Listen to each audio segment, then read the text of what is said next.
How's it going, guys, and welcome to another video. In this video I'm going to start in a series called 2-minute quick tip videos where I'm going to be sharing with you knowledge compressed into a 2-minute time frame. Today is going to be number 1 in this series, and without further ado, let's get into it.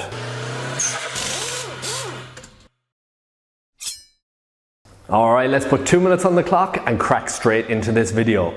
Today's one is going to be talking about brake caliper slide pins. They're the pins that allow the caliper to move in and out freely, and when you're doing a brake pad service you may find that the slide pins are restricted or completely seized in position.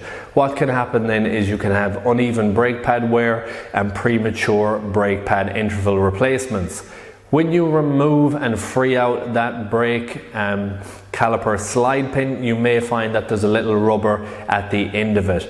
That rubber is there for anti-vibration. It stops that slide pin from rattling in its position, but over time that rubber can swell and it can cause the slide pin to seize and not be able to move back freely.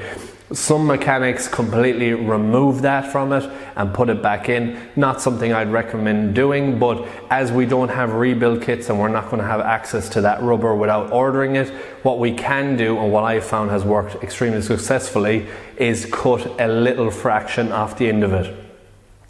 Get a very sharp knife and just go around the whole circumference of it. Take it out, and then the rubber has enough room to expand, slide in and out freely, and the problem is eradicated. So if you have this problem on your brake caliper slide pins, I'd urge you just to cut a bit off the end of it and you will stop that problem completely. Clean up the slide pin, clean up the cradle, and put everything back together and your problem has been solved. I hope you enjoyed this video. I hope you found it useful. If you did, please like, share, comment and subscribe.